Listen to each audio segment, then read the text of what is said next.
का यानी कि मध्यकालीन भारत का सीरीज चल रहा था, ठीक है, स्पेशल बीपीएससी के लिए। उसमें हम लोग मोहम्मद गजनबी को पढ़ लिए थे लोग, ठीक है।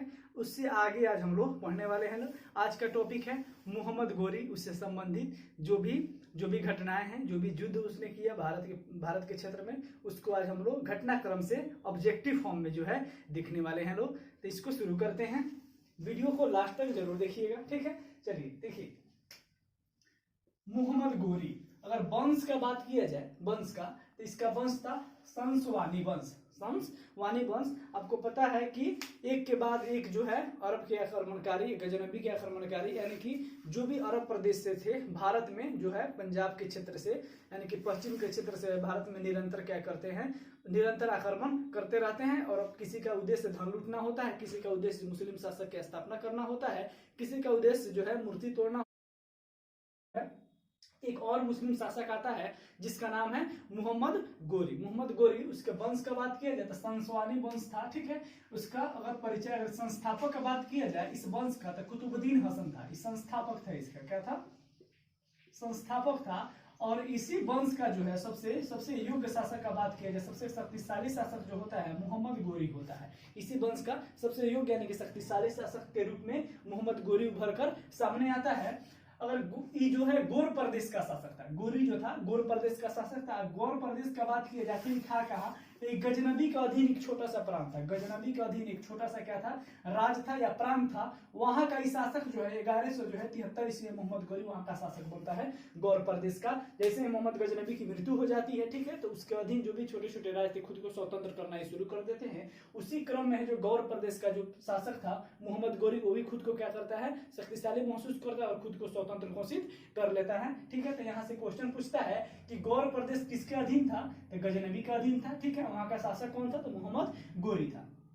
उद्देश्य का बात किया जाए, आखिर इसका उद्देश्य क्या था, तो मुस्लिम राज्य की स्थापना करना। जैसे कि मोहम्मद गजनबी का उद्देश्य था लूट करना, यानी कि धन को लूट कर ले जाना। उसी क्रम में उसने बहुत बार आक्रमण भी किया।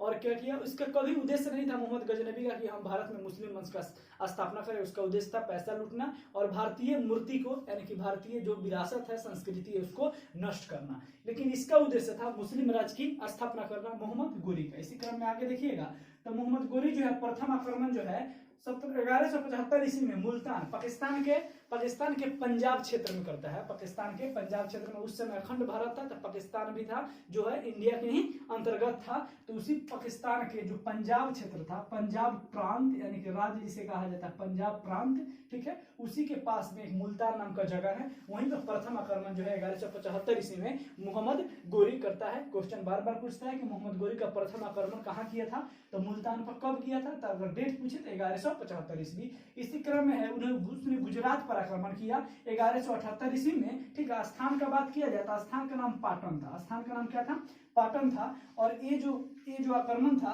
ये बहुत इंपॉर्टेंट है। अगर बात किया जाए गुजरात में किस वंश का शासक था, तो चालुक्य वंश का शासक था। वहां का शासक था भीम द्वितीय, या उसी का नाम क्या है, मूल राज द्वितीय। इसे बघेल भीम भी कहा जाता है। और उसकी माँ जो है ये अभी योग्य नहीं था, अपने बड़ा नहीं हुआ था, तो उसके शासनकाल चलाने में उसकी माँ नाइक देवी जो है उसकी मदद करती थी।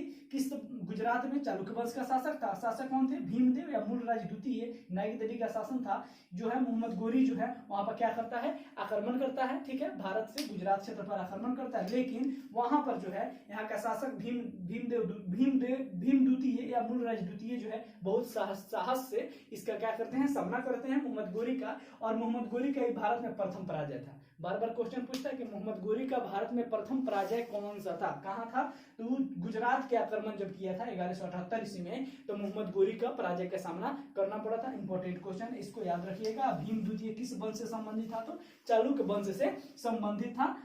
फिर से देख लीजिए, पहला आक्रमण इसने 1175 ईस्वी में किया मुल्तान क्षेत्र पाकिस्तान में। उसके बाद दूसरा आक्रमण गुजरात में करता है, इसकी हार हो जाती है 1178 ईस्वी में। वहां का शासक कौन था, भीम द्वितीय था। क्वेश्चन पूछता है किसने मोहम्मद गोरी को हराया था, तो मूल राज द्वितीय या भीम द्वितीय ने मोहम्मद गोरी को हराया था। उसी क्रम में हम लोग आगे देखते हैं, लोग जब गुजरात में इसकी हार हो जाती है तो फिर वहां से लौटता है और भारत के पंजाब क्षेत्र की ओर, यानी कि राजस्थान क्षेत्र की ओर और दिल्ली के क्षेत्र की ओर जो है मोहम्मद गोरी रुख करता है, आगे की ओर बढ़ता है। इसी क्रम में तराइन के मैदान के पास जो है तराइन का प्रथम युद्ध होता है, जो कि एग्जाम में बहुत बार पूछा हुआ इंपॉर्टेंट है। डेट अगर पूछा जाए तो 1191 ईस्वी में हुआ था। किसके किसके बीच हुआ था? पृथ्वीराज चौहान।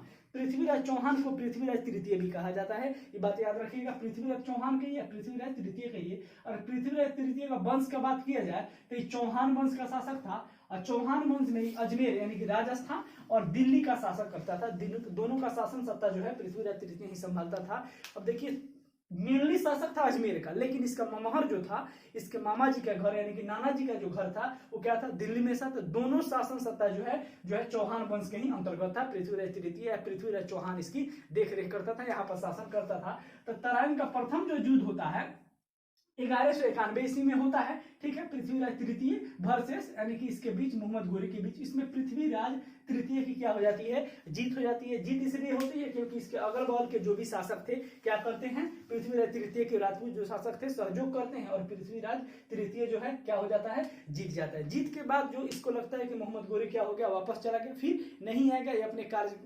कार्यकाल में लग जाते हैं, अपने मौज मस्ती में लग जाते हैं। लेकिन मोहम्मद गोरी जो है दोबारा आक्रमण करता है पूरी तैयारी के साथ, और वह आक्रमण जो होता है तराइन का द्वितीय युद्ध के नाम से उसे जाना जाता है। 1192 ईस्वी में हुआ था।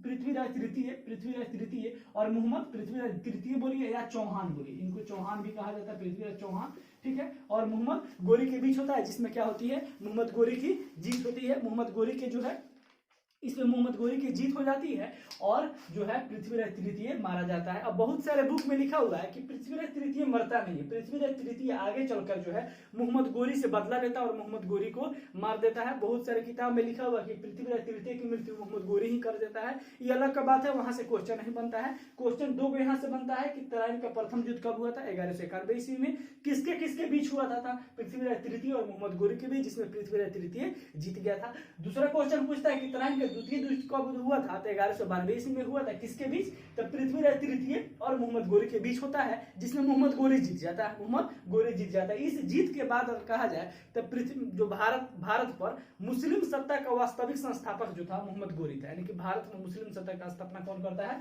मोहम्मद गोरी करता है। इस युद्ध के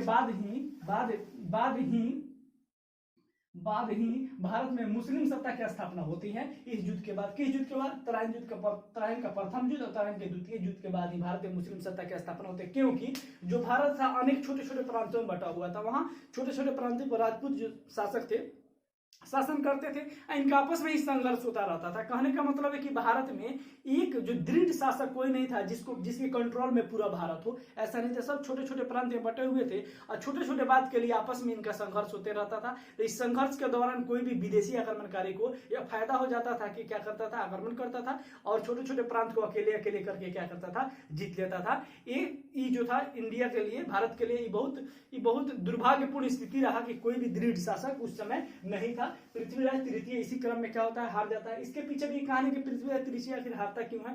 राजपूत जो थे, राजपूत वंश इसका सहयोग नहीं करता है, क्योंकि ये जो थे ये इनसे जो खटपट हो जाता है, बाकी सब राज्य से इनका नहीं पड़ता है, ठीक है। तो प्रथम युद्ध में सब सही था, तराइन के प्रथम युद्ध में तो सब सहयोग करते हैं, पृथ्वीराज तृतीय की जीत हो जाती है।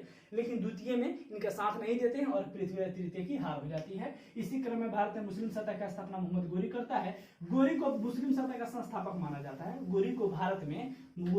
गोरी को भारत में मुस्लिम सत्ता का संस्थापक माना जाता है। वो क्वेश्चन यहाँ से बनता है कि भारत में मुस्लिम सत्ता का वास्तविक संस्थापक कौन था? वास्तविक संस्थापक का बात किया जाए तो कौन था? मोहम्मद गोरी था। इसी क्रम में जो है चंदवार का युद्ध होता है।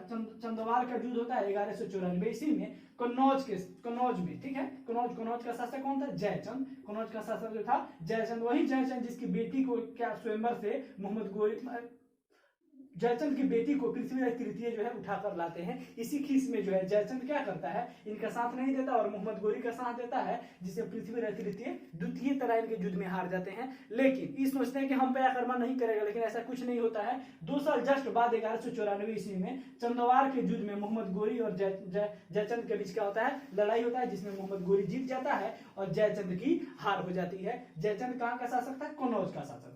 और मोहम्मद गोरी का अंतिम बार अगर भारत यात्रा कहा जाए कि अंतिम बार मोहम्मद गोरी भारत कब आया, तो डेट था 1205 ईस्वी में, और खखड़ जनजाति से मुकाबला करता है 1205 ईस्वी में, जिसे खोखरो जनजाति या खखड़ जनजाति कहते हैं। और जब मोहम्मद गोरी वापस लौटता है इनसे युद्ध करने के बाद, ठीक है, तो रास्ते में फिर संघर्ष होता है और यही जनजाति जो है इसकी हत्या के कारण बढ़ते हैं, इसकी मृत्यु हो जाती है मोहम्मद गोरी को 15 मार्च 1224 में। अगर स्थान पूछिए तो दमचक, स्थान बहुत कम पूछता है, बस मृत्यु पूछता है कि मृत्यु कब, तो आप याद रखिए, इससे आपका काम हर एग्जाम में हो जाएगा। ये जो भी वीडियो आपको बनाया जा रहा है, एक नंबरिया पढ़ाया जा रहा है, ये बीपीएससी मुख्य बीपीएससी को जो है मुख्य लक्ष्य लेकर इस वीडियो को पढ़ाया जा रहा है। बाकी सब एग्जाम के लिए क्या है, इंपॉर्टेंट है, मेनली जो है बीपीएससी के लिए पढ़ाया जा रहा है, ठीक है। खक्खर जनजाति से मुकाबला करते समय मोहम्मद गोरी की मृत्यु हो जाती है। इसी क्रम में मोहम्मद गोरी के 2 सेनापति थे। 2 सेनापति कौन कौन से, एक था कुतुबुद्दीन ऐबक, दूसरा था बख्तियार खिलजी। अब कुतुबुद्दीन ऐबक का अगर बात किया जाता है, कुतुबुद्दीन ऐबक जो है लाहौर को अपनी राजधानी बनाता है। कुतुबुद्दीन ऐबक मोहम्मद गोरी के मरने के बाद जो है शासन सत्ता संभालता है, लेकिन खुद को शासक घोषित नहीं करता है और गुलाम वंश या दास वंश या ममलूक वंश की स्थापना 1206 ईस्वी में करता है और लाहौर को अपनी राजधानी बनाता है। लाहौर को क्या बनाता है, अपनी राजधानी बनाता है, वहां से शासन सत्ता संभालता है। जब हम दिल्ली सल्तनत पढ़ेंगे उसी में हम लोग गुलाम वंश, दास वंश या ममलूक वंश को बहुत अच्छा से कुतुबुद्दीन ऐबक को उसमें हम लोग डीपली पढ़ेंगे। बस यहाँ इतना जानिए कि मोहम्मद गोरी के 2 गो सेनापति थे, एक का नाम था कुतुबुद्दीन ऐबक, दूसरे का नाम था बख्तियार खिलजी। कुतुबुद्दीन ऐबक जो था आगे चलकर दास वंश या गुलाम वंश या ममलूक वंश सब एक ही वंश का नाम है। 1206 ईस्वी में ये स्थापना करता है, लाहौर को राजधानी बनाता है और दिल्ली क्षेत्र में शासन करता है। दूसरा था बख्तियार खिलजी, जो दिल्ली के क्षेत्र से निकल कर आगे आता है और बंगाल प्रेसिडेंसी यानी कि बंगाल में बिहार में क्या करता है, अपना युद्ध अभियान चलाता है और बंगाल बिहार को जीत लेता है। तो यहाँ से ये क्वेश्चन पूछता है बिहार स्पेशल में, कि बिहार के इतिहास में कि बिहार को जीतने वाला प्रथम मुस्लिम शासक कौन था, तो बख्तियार खिलजी। बिहार को जीतने वाला प्रथम मुस्लिम शासक कौन था, बख्तियार खिलजी। और बिहार के क्षेत्र में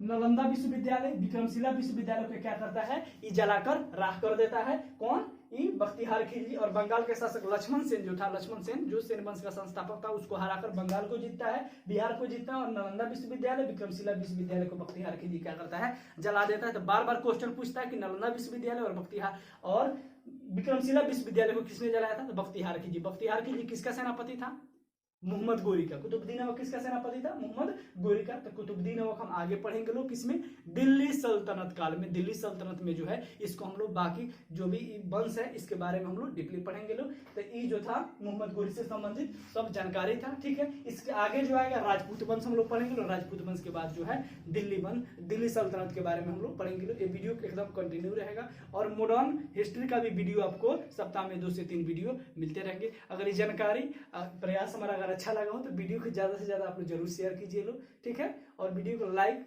कमेंट और सब्सक्राइब करना बिल्कुल नहीं भूलिएगा लोग, ठीक है। जय हिंद, मिलते हैं।